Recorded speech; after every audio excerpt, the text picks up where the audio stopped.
ಬೇಲೂರು ಪಟ್ಟಣದಲ್ಲಿ ನಡೆಯಲಿರುವ 18ನೇ ತಾರೀಕಿನ ಸ್ನೇಹ ಸಮ್ಮೇಳನ ಕುರಿತು ಪತ್ರಿಕಾಗೋಷ್ಠಿಯಲ್ಲಿ ಕಾಂಗ್ರೆಸ್ ಮಾಜಿ ಸಚಿವ ಬಿ ಶಿವರಾಮ್ ಕಾರ್ಯಕ್ರಮದ ಸ್ವರೂಪ ಮತ್ತು ಅಧಿಕಾರಿಗಳ ಭಾಗವಹಿಸುವಿಕೆ ಬಗ್ಗೆ ಗಂಭೀರ ಪ್ರಶ್ನೆಗಳನ್ನು ಎತ್ತಿದರು. ನಾವು ಇದೇ ತಿಂಗಳ 28ನೇ ತಾರೀಕಿನಂದು ನಡೆಯುವ ಕಾಂಗ್ರೆಸ್ ಕಾರ್ಯಕರ್ತರ ಸಮ್ಮೇಳನ ಸಂಪೂರ್ಣವಾಗಿ ಪಕ್ಷದ ಕಾರ್ಯಕ್ರಮವಾಗಿ ನಡೆಯುತ್ತಿದೆ. ಕಾಂಗ್ರೆಸ್ನಲ್ಲಿ ಸದಸ್ಯರು ಪ್ರತಿಯೊಬ್ಬರನ್ನು ಆಹ್ವಾನಿಸುವ ವ್ಯವಸ್ಥೆ ಮಾಡಿದ್ದೇವೆ. ಆದರೆ ಇದೇ 18ನೇ ತಾರೀಕಿಗೆ ನಡೆಯುತ್ತಿರುವ ಶಾಸಕ ಎಚ್.ಕೆ. ಸುರೇಶ್ ರವರ ಸ್ನೇಹ ಸಮ್ಮೇಳನ ಸರ್ಕಾರಿ ಕಾರ್ಯಕ್ರಮವೇ ಅಲ್ಲ ಎಂದು ಅವರು ಸ್ಪಷ್ಟಪಡಿಸಿದರು. ಪಿಡಿಒ ಹಾಗೂ ಇಒ ಅಧಿಕಾರಿಗಳು ಕಾರ್ಯಕ್ರಮಕ್ಕೆ ಆಹ್ವಾನಿತರಾಗಿರುವ ಮಾಹಿತಿ ನಮಗೆ ದೊರೆತಿದೆ. ಅದು ಅಧಿಕೃತ ಆದೇಶವೇ ಅಥವಾ ಕೇವಲ ಆಹ್ವಾನವೇ ಎಂಬುದು ಸ್ಪಷ್ಟವಾಗಿಲ್ಲ. ಸದಸ್ಯರ ಅವಧಿ ಮುಂದುವರೆದಿದ್ದರೆ ಅದು ಸರ್ಕಾರಿ ಕಾರ್ಯವಾಗುತ್ತಿತ್ತು. ಆದರೆ ಇದು ಶಾಸಕರ ವೈಯಕ್ತಿಕ ಕಾರ್ಯಕ್ರಮವಾಗಿದ್ದು ಅಧಿಕಾರಿಗಳು ಭಾಗವಹಿಸುವುದು ಸೂಕ್ತವಲ್ಲ ಎಂದು ಅವರು ಹೇಳಿದರು. ಅಧಿಕಾರಿಗಳು ಭಾಗವಹಿಸಿದರೆ ಕೇವಲ ಪ್ರತಿಭಟನೆ ಮಾತ್ರವಲ್ಲ, ಸಂಪೂರ್ಣ ಧರಣಿ ಹಮ್ಮಿಕೊಳ್ಳುವುದಾಗಿ ಎಚ್ಚರಿಕೆ ನೀಡಿದರು. 1 ತಿಂಗಳ ಮುಂಚಿತವಾಗಿ ಅಧಿಕಾರಿಗಳನ್ನು ಆಹ್ವಾನಿಸಿದರೆ ನಾವು ಮಾತನಾಡುತ್ತಿರಲಿಲ್ಲ. ಈಗ ಶಾಸಕರು ತುರ್ತು ದರ್ಬಾರ್ ಮಾಡುತ್ತಿರುವುದು ಏಕೆ ಎಂದು ಪ್ರಶ್ನಿಸಿದರು. ಸಿಇಒ ಮತ್ತು ಜಿಲ್ಲಾಧಿಕಾರಿಗಳು ಈ ವಿಚಾರದಲ್ಲಿ ಗಂಭೀರವಾಗಿ ಪರಿಗಣಿಸಿ ಕ್ರಮ ಕೈಗೊಳ್ಳಬೇಕೆಂದು ಒತ್ತಾಯಿಸಿದರು. ಈ ಕಾರ್ಯಕ್ರಮವು ಶಾಸಕ ಎಚ್.ಕೆ. ಸುರೇಶ್ ಅವರ ಅಧಿಕೃತ ಕಾರ್ಯಕ್ರಮವಲ್ಲ ಎಂದು ಬಿ ಶಿವರಾಮ್ ತಿಳಿಸಿದರು.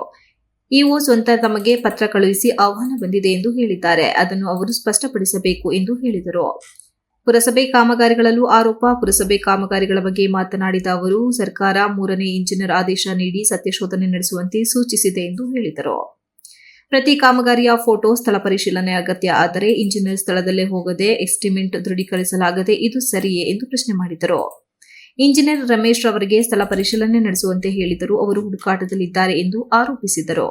ನಾವು ಸಮ್ಮೇಳನ ಶಾಸಕರ ಹೆಸರು ಹೇಳುವುದಿಲ್ಲ. ಕಾಮಗಾರಿಗಳು ಮುಗಿದ ನಂತರ ಮಾತನಾಡುವುದಕ್ಕೆ ಅರ್ಥವೇನು ಎಂದು ಆಕ್ರೋಶ ವ್ಯಕ್ತಪಡಿಸಿದರು.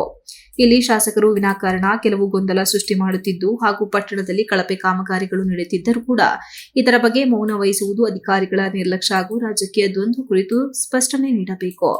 ಇಲ್ಲವಾದರೆ ಉಗ್ರ ಹೋರಾಟ ಅನಿವಾರ್ಯ ಎಂದು ಬಿ ಶಿವರಾಮ್ ಎಚ್ಚರಿಸಿದರು.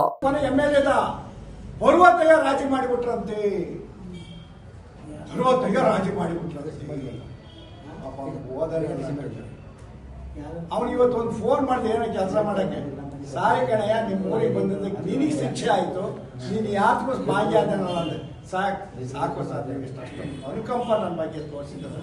ಸತ್ಯಕ್ಕೆ ನಿಜವಾದ ಪ್ರಜ್ಞಾವಂತ ಅವನು ಇಂಥದ್ಕೆಲ್ಲ ಅದು ನಾವೆಲ್ಲರೂ ಹೋಗಿ ಕೂರಂಗಿಲ್ಲ. ಯಾವುದೇ ಸಭೆ ಸಮಾರಂಭಗಳಲ್ಲಿ ಏನು ಸಸ್ಪೆಂಡ್ ಮಾಡಕ್ಕೆ ಕೊಡ್ತೀನಿ ಅವನ್ನ. ಇಲ್ಲಿ ಮೇಲೆ ಬ್ರಹ್ಮಾಸ್ತ್ರ ಏನು ಮಾಡಿರೋದಕ್ಕೆ ಅವನ್ನೆಲ್ಲ ಅವನ್ನೆಲ್ಲ ಕೂಡ ತೋರಿಸ್ತಾರ ಅದನ್ನೇನು ಬರೆದ್ಬಿಟ್ರು ಪೇಪರ್ನಲ್ಲಿ ಇದರಲ್ಲಿ ಎಲ್ಲ. ಭಾಳ ಖುಷಿ ಆಯ್ತು ನನಗೆ. ಪರವಾಗಿಲ್ಲ, ಇಷ್ಟೊಂದು ನಮ್ಮನ್ನ glorify ಮಾಡ್ತಾವ್ರಲ್ಲ.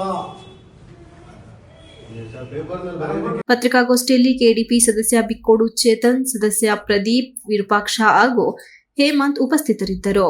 Ganesh, TV 46 news Kannada, Belur. You are watching TV 46 News Kannada.